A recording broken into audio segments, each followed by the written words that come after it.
Bonjour à tous et à tous, bonjour à tous les suiveurs et à tous les inconditionnels de Grégoire Omnisport. Képp kuy seetaan Grégoire maa ngi lay bëggee bu baax di la ne coupe la ñu bëgg durant la CAN 2019 donc maa ngi bëggee ñëpp bàyyiwuma kenn. Donc tey dañuy wax ci mercato des Lions un peu parce que Kalidou Koulibaly est bien visé par par Liverpool. Donc Liverpool veut blinder sa défense. Liverpool veut donc avoir un axe de fer avec Van Dijk et Koulibaly.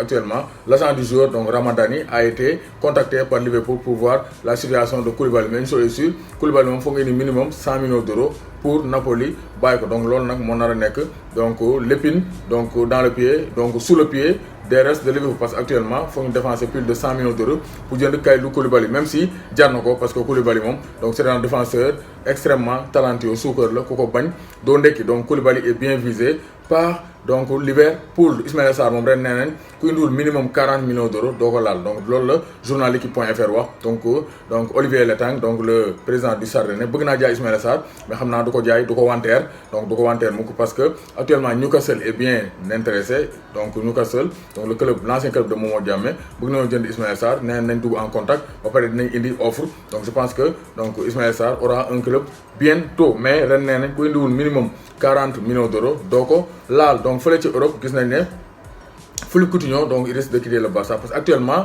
c'est la rumeur Neymar. Donc la rumeur Neymar commence à prendre de l'ampleur, commence à s'enfler parce qu'actuellement donc Neymar est bien visé par l'FC Barcelone. Parce que Barça, bien vrai que dem Neymar métti woon na leen mais donc Barça ba léegi dañoo bëgg Neymar aussi bëgg naa dellu si waat Bakar donc bëgg naa dellu si waat fële ci Barça. Donc aussi ay bëggante la comme ni ma ko waxee ay bëggante la. Donc Neymar peut bel et bien retourner au FC Barcelone. Donc parce que actuellement je pense que gars yi Neymar ñëwaat moom lañ gën a donc chaud pour Griezmann ñëw parce que Griezmann donc déjà miinul kër gi te Neymar il est bien aimé de ses coéquipiers moom ay ñoom Piqué ay ñoom Suarez donc ak ñoom Messi am nañ sax groupe WhatsApp ay gaañ lañ. Suarez sax génn na wax ko nee na j'aimerais bien un retour de Neymar. Donc Neymar ñu ngi naan fan lay dem mais je pense que retour Barça moo gën a plausible. Donc Neymar bu ñëwee Philippe Coutinho day dem.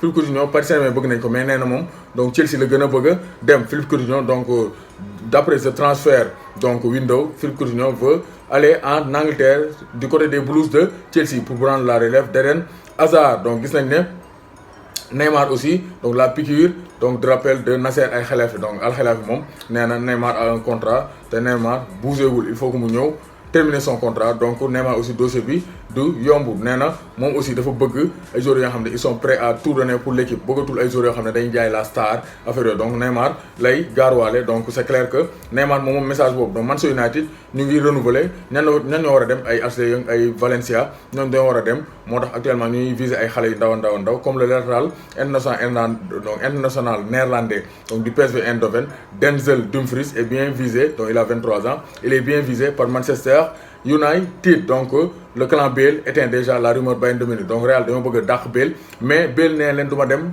dewuma fenn fii laay toog dewuma fenn fii laay toog. Loolu nag ça sera un grand problème pour Zinedine Zidane. Donc Ajax dañoo bëgg a blinder David Neres mi nga xam ne mu ngi def actuellement une Copa América bu baax. Donc premier match bi neex na donc moom aussi c'est un excellent joueur, un bon joueur, le jeune brésilien. Donc David Neres waa Ajax dañ ko bëgg a blinder comme ça nañ ko mën a jaay prix bu jéggi dayoo. Donc Chelsea ñoom nee nañ jaay ñu kenn, nee nañ jaay ñu Willian parce que Willian Barça ñu ngi ko teg soog. Donc Chelsea nee na Willian n'est pas à vendre. Donc l'international portugais donc Joao Félix, la pépite de 19 ans est actuellement à l'Atlético Madrid. Donc il est à Madrid pour aller donc s'entretenir avec les dirigeants de l'Atlético Madrid. Donc City bëggoon na ko mais je pense gars yi dañ ko ne City club boobu du neex a football parce qu'il y a beaucoup de pression. Demal Atlético Madrid tu pourras grandir avec Diego Simeone. Moo tax Joao Félix donc le futur Cristiano Ronaldo est bien à Madrid pour discuter avec les Colchoneros.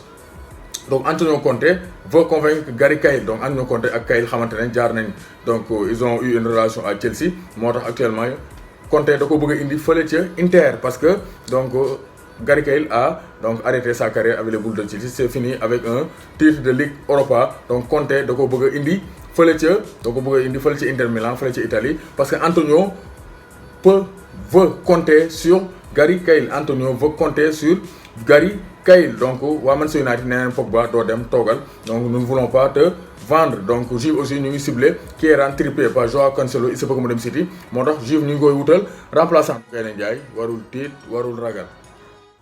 Su ngeen bëggee ci maillot yi maillot simple wala maillot flocage donc tapale ci numéro WhatsApp la 77 404 96 01 donc numéro WhatsApp la mu ngeen ko contacter ci 77 404 96 01 après ngeen wax seen commande su fekkee Sénégal ngeen ne donc dañ leen mën a livrer su fekkee Europe ngeen ne wala ci diaspora bi dañ leen ko mën a livrer par GP wala par la poste wala ñu xool benn moyen pour livrer leen ko mais en tout cas tous les moyens de livraison sont disponibles pour jox leen seen maillot 77 404 96 01.